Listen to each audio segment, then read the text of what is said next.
مولاي صل وسلم دائما أبدا على حبيبك خير الخلق كلهم مولاي صل وسلم دائما أبدا على حبيبك خير الخلق كلهم.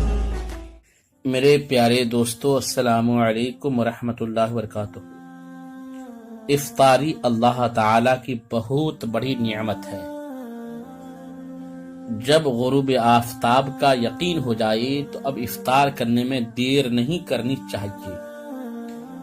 نہ اذان کا انتظار کریں نہ کسی اور چیز کا، فوراً کوئی چیز کھا پی لیں، مگر بہتر یہ ہے کہ کھجور یا چھوارا یا پانی سے افطار کریں کہ یہ سنت ہے۔ کھجور کھا کر یا پانی پی لینے کے بعد پھر یہ دعا پڑھیں۔ افطار کی دعا عموماً افطار سے پہلے پڑھنے کا رواج ہے، مگر امام اہل سنت اعلی حضرت فاضل بریلوی نے فتاوی رضویہ میں اپنی تحقیق یہی پیش کی ہے کہ دعا افطار کے بعد پڑھی جائے۔ افطار کے بعد کی دعا یہ ہے: اللہم انی لک صمت بک آمنت وعلیک توکلت علی رزقک افطرت۔ اے اللہ، میں نے تیرے لیے روزہ رکھا اور تجھ پر ایمان لایا اور تجھی پر بھروسہ کیا اور تیرے دیے ہوئے رزق سے روزہ افطار کیا۔ پھر جب اذان شروع ہو جائے تو کھانا پینا بالکل موقوف کر دیں اور اذان کا جواب دیں۔ آج کل عموماً لوگ اذان کے دوران کھاتے پیتے رہتے ہیں، ایسا نہیں کرنا چاہیے۔ جب بھی کئی اذانوں کی آوازیں آ رہی ہوں تو پہلی اذان کا جواب کافی ہے۔ آج کل ہم علم دین سے کافی دور ہوتے چلے جا رہے ہیں۔ بدقسمتی سے عام طور پر لوگوں کا یہی معمول دیکھا گیا ہے کہ وہ اذان پر ہی سحری افطاری کا دار و مدار رکھتے ہیں، بلکہ بعض تو اذان فجر کے دوران ہی روزہ بند کرتے ہیں۔ اس عام غلطی کو دور کرنے کے لیے کیا ہی اچھا ہوتا کہ رمضان میں روزانہ صبح صادق سے تھوڑی دیر پہلے ہی ہر مسجد میں اس طرح اعلان کر دیا جائے کہ تمام روزہ رکھنے والے اسلامی بھائی بہن کھانا پینا بند کر دیں، اور یہ بھی سمجھانا چاہیے کہ اذان فجر لازمی طور پر صبح صادق کے بعد ہی ہوتی ہے اور وہ روزہ بند کرنے کے لیے نہیں بلکہ صرف نماز فجر کے لیے دی جاتی ہے۔ اسی طرح مغرب کی اذان بھی تو نماز مغرب کے لیے ہی ہوتی ہے، نہ کہ کھانا پینا شروع کرنے کے لیے۔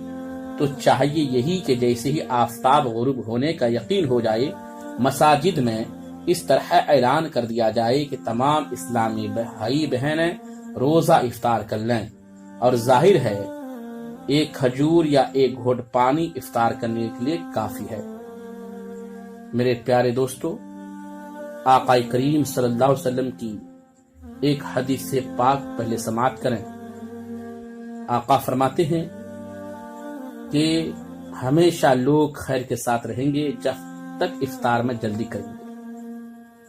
میرے دوستو، جیسے ہی غروب آفتاب کا یقین ہو جائے بلا تاخیر کھجور یا پانی وغیرہ سے روزہ کھول لیں، اور دعا بھی اب روزہ کھول کر مانگیں تاکہ افطار میں کسی قسم کی تاخیر نہ ہو پائے۔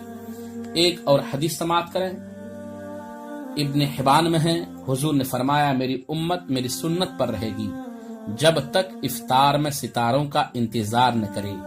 اس حدیث پاک میں بھی افطار میں جلدی کرنے کی تاکید فرمائی گئی ہے، اور یہ بشارت بھی دی گئی ہے کہ جب تک میری امت افطار میں جلد کرے گی میری سنت پر قائم رہے گی۔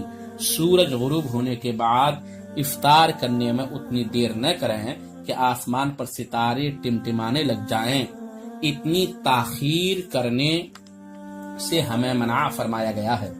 اسی طرح نماز مغرب میں بھی بلا کسی عذر شرعی، سفر و مرض وغیرہ اتنی تاخیر کر دینا کہ ستارے ظاہر ہو جائیں مکروہ تحریمی ہے۔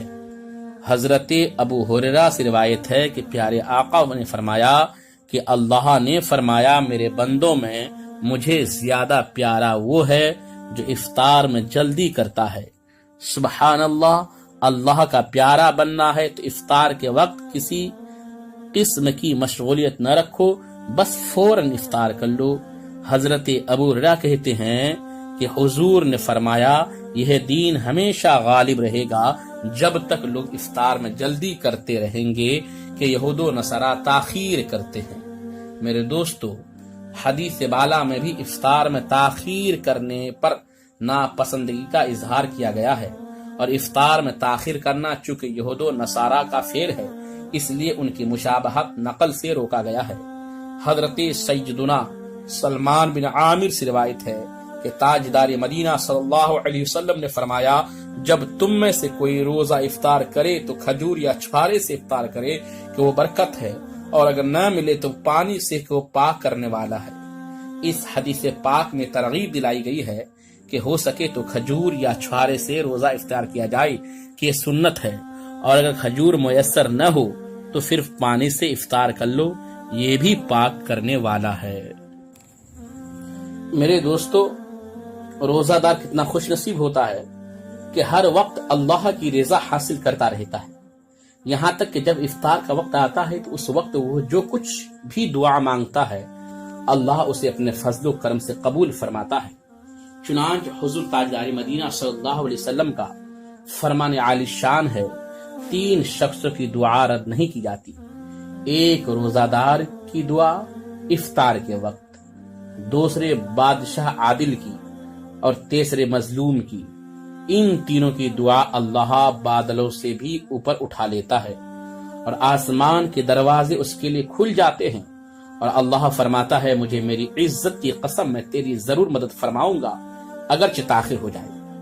پیارے روزدار، آپ کو مبارک ہو کہ آپ کے لیے بشارت ہے کہ افطار کے وقت جو کچھ دعا مانگو گے وہ درجے قبولیت تک پہنچ کر رہے گی، مگر افسوس کہ آج کل ہماری حالت کچھ ایسی عجیب ہو چکی ہے۔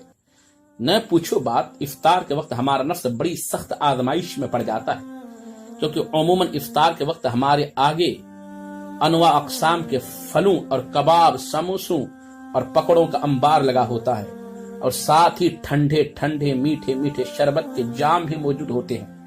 بھوک اور پیاس کی شدت کے سبب ہم نڈھال تو ہو ہی چکے ہوتے ہیں، بس جیسے ہی سورج غروب ہوا ہم کھانوں اور شربت پر ایسے ٹوٹ پڑتے ہیں کہ دعا یاد ہی نہیں رہتی۔ دعا تو دعا، ہمارے بے شمار اسلامی بھائی افطار کے دوران کھانے پینے میں اس قدر منہمک ہو جاتے ہیں کہ ان کو نماز مغرب کی پوری جماعت تک نہیں ملتی، بلکہ معاذ اللہ بعض تو اس قدر سستی کرتے ہیں کہ گھر ہی میں افطار کر کے وہیں پر بغیر جماعت ہی نماز پڑھ لیتے ہیں۔ توبہ توبہ۔ محترم روزداروں، اتنی بھی غفلت مت کرو، نماز با جماعت کی شریعت میں نہایت ہی سخت تاکید آئی ہے، اور ہمیشہ یاد رکھو بلا کسی صحیح شرعی مجبوری کے 5 وقتہ نماز میں سے کسی بھی نماز کی جماعت ترک کر دینا سخت گناہ ہے۔ پیارے آقا صلی اللہ علیہ وسلم کی دیوانوں، آپ ہمیشہ 5 وقت کی نماز جماعت کے ساتھ ادا کریں، اور افطار کے وقت کی دعا اللہ قبول فرماتا ہے۔ اس وقت اب افطاری کریں، جلد فارغ ہو جائیں، پھر دعا مانگیں، جماعت کے ساتھ نماز پڑھیں۔ میں دعا گوں اللہ تعالی ہم تمام مسلمان کو اسلامی باتوں پر عمل کرنے کی توفیق رفیق عطا فرمائے۔ السلام علیکم ورحمۃ اللہ وبرکاتہ۔